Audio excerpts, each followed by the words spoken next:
बिस्मिल्लाहिर्रहमानिर्रहीम। अस्सलाम वालेकुम। क्या कभी आपने सोचा है कि औलाद की तरबियत के लिए माँ बाप की तरबियत कितनी जरूरी है? हम अपने बच्चों से कहते हैं सच बोलो, पर अगर वो हमें झूठ बोलता हुआ देखें तो वो सच कैसे बोलेंगे? हम अपने बच्चों से कहते हैं नमाज पढ़ो, पर अगर वो हमें नमाज पढ़ता हुआ ना देखें तो वो खुद नमाज कैसे पढ़ेंगे? हम अपने बच्चों से कहते हैं माँ बाप की इज्जत करो, और अगर वो हमें अपने माँ बाप से बदतमीजी करता हुआ देखें तो वो कैसे इज्जत करेंगे?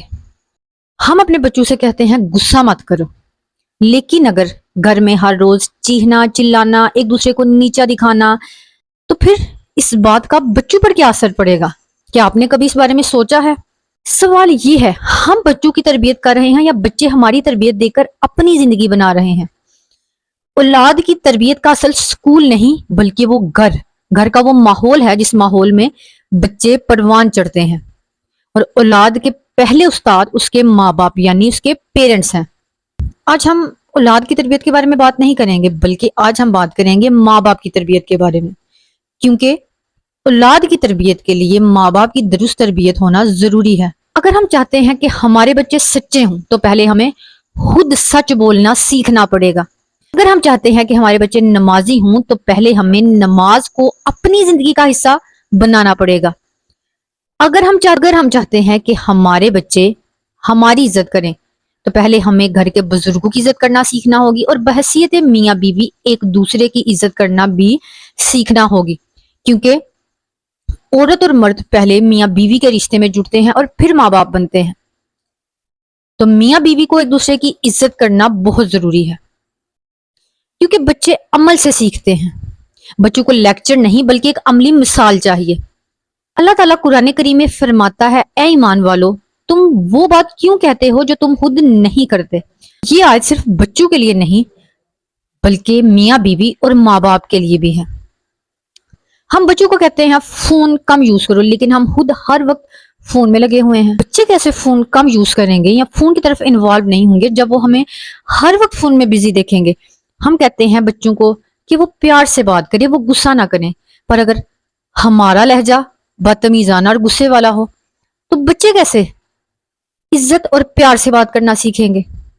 हम कहते हैं अल्लाह पर तवक्कुल करो, पर अगर मुश्किल वक्त में हम खुद ही मायूसी की तरफ चले जाएंगे, हिम्मत हार देंगे, तो हमारे बच्चे कैसे अल्लाह पर तवक्कुल करना सीखेंगे? बच्चा सुनता जरूर है, मगर उससे भी ज्यादा वो अमल देखता है। वो आपके अमल का मुशाहदा करता है और आपके अमल से सीखता है। मसलन अपने बच्चों के माँ बाप होने से भी पहले आप मियाँ बीवी हैं। अगर आप एक दूसरे को इज्जत देंगे, एक दूसरे के साथ मिलकर चलेंगे, एक दूसरे से प्यार से बात करेंगे, एक दूसरे के साथ मिलकर अल्लाह की जात पर तवक्कल रखते हुए चलेंगे, गुस्से में सब्र करेंगे, तो बच्चे आपके अमल से सीखेंगे। बच्चे अपने माँ बाप को बहैसियत मियाँ बीवी मुश्किल वक्त में एक दूसरे का साथ देते हुए, एक दूसरे की इज्जत करते हुए, एक मसाली रिश्ता बनाते हुए देखेंगे, तो वो भी यकीनन जब इस ये बात याद रखें कि आप माँ बाप होने से भी पहले मियाँ बीवी हैं। और अगर आप बहैसियत मियाँ बीवी एक दूसरे को इज्जत देते हैं, एक दूसरे को अहमियत देते हैं, एक दूसरे पर यकीन करते हैं, गुस्से के वक्त में सब्र करते हैं, मुश्किल वक्त में अल्लाह की जात पर तवक्कल रखते हुए एक दूसरे का साथ देते हैं, तो आपके बच्चे भी आपके अमल से सीखते हैं। वो भी इज्जत देना सीखते हैं, वो भी सब्र करना सीखते हैं, वो भी अल्लाह की जात पर तवक्कल रखना सीखते हैं, वो भी गुस्से में सब्र करना सीखते हैं। और जब वो इस रिश्ते तक पहुंचते हैं तो वो भी मियाँ बीवी का मसाली रिश्ता कायम करना सीखते हैं। और जब आप मियाँ बीवी की हैसियत से माँ बाप बनते हैं तो महज औलाद को पैदा कर देना ही आपकी जिम्मेदारी नहीं, बल्कि औलाद को पैदा कर देने के बाद आपकी असल जिम्मेदारी शुरू होती है। लिहाजा माँ बाप का रिलेशनशिप मियाँ बीवी की हैसियत से, माँ बाप की हैसियत से एक अमली मिसाल है अपने बच्चों के लिए। ये मियाँ बीवी का रिलेशनशिप उन दोनों का पर्सनल मैटर नहीं बल्कि वो एक गहरा असर डालता है बच्चे की तरबियत पर, बच्चे की सोच पर, बच्चे के अहलाक व किरदार पर। साथ ही साथ और याद रखें, अगर आप ज्वाइंट फैमिली में रहते हैं तो घर का माहौल और घर के बाकी अफराद का माहौल भी बच्चे की पर्सनैलिटी पर असर डालता है। अब अगर घर में माँ बाप के दरमियान बहुत सी बातों पर एख्तलाफात यानी डिसएग्रीमेंट्स भी होते हैं, अब इसका ये हरगिज मतलब नहीं कि उनमें डिसएग्रीमेंट्स नहीं हो सकते, कि اختلاف انسان کی زندگی کا ایک حصہ ہے، لیکن اختلاف کا طریقہ بچے کو بہت کچھ سکھاتا ہے۔ اگر شوہر اپنی بیوی کے ساتھ کسی بات میں ڈس ایگریمنٹ رکھتا ہے اور اسے گالی دیتا ہے، ذلیل کرتا ہے، چیختا ہے اور پرانی باتیں نکالنا شروع کر دیتا ہے، پرانی باتوں کے تانے دینا شروع کر دیتا ہے، تو بچہ سیکھتا ہے۔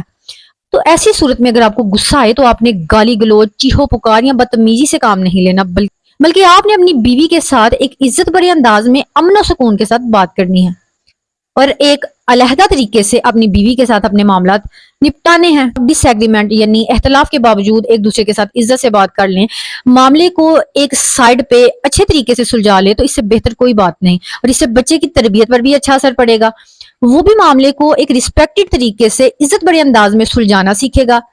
اختلاف رائے زندگی کا حصہ ہے، انسان ڈس ایگری کر سکتے ہیں، مگر اس کا ہرگز مطلب بے عزتی نہیں، اس کا مطلب اپنے معاملات کو ایک طریقے اور سمجھداری کے ساتھ سلجھانا ہے۔ رسول اللہ خاتم النبیین صلی اللہ علیہ وسلم نے فرمایا، تم میں بہترین وہ ہے جو اپنے گھر والوں کے لیے بہترین ہے۔ جامعہ ترمذی۔ اچھا شوہر بننا صرف اپنی بیوی کے لیے اچھا نہیں بلکہ خود کے لیے اچھا ہے، اپنے بچوں کے لیے اچھا ہے، اپنے بچوں کے لیے ایک اچھا لیونگ لیسن دینا۔ اور اچھی بیوی بننا صرف اپنے شوہر کے لیے نہیں بلکہ خود کے لیے اچھا ہے، اپنے بچوں کے لیے اچھا ہے۔ یہ بچوں کے سامنے میاں بیوی اور ماں باپ کی حیثیت سے ایک مثال قائم کردہ ہے۔ اب ماں باپ کو اپنے بچوں کے صرف مالک بن کر نہیں رہنا چاہیے، بچے پیار سے سمجھتے ہیں، بچے دوستی سے سمجھتے ہیں۔ بچوں کو ایسے ماں باپ چاہیے جن سے وہ اپنی ہر خوشی، ہر چھوٹی بڑی بات، ہر دکھ، ہر پریشانی شیئر کر سکیں۔ جس دن بچہ یہ سوچنے لگا میں اپنی پرابلم ماں باپ کو نہیں بتا سکتا، اس دن بچہ اور اس کی تربیت اور اس سے جڑے معاملات خرابی کی طرف پہلا قدم بڑھاتے ہیں۔ اور آہستہ آہستہ اگر بچہ اپنے ماں باپ کے ساتھ اپنی چھوٹی چھوٹی پرابلمز کو شیئر نہ کرے تو یہ ایک بہت بڑا فتنہ بن سکتے ہیں۔ رسول اللہ خاتم النبیین صلی اللہ علیہ وسلم بچوں کے ساتھ محبت اور شفقت کا معاملہ فرماتے تھے۔ آپ خاتم النبیین صلی اللہ علیہ وسلم بچوں کو سلام کرتے، ان سے محبت کرتے اور ان کی فیلنگز یعنی ان کے احساسات کا خیال رکھتے۔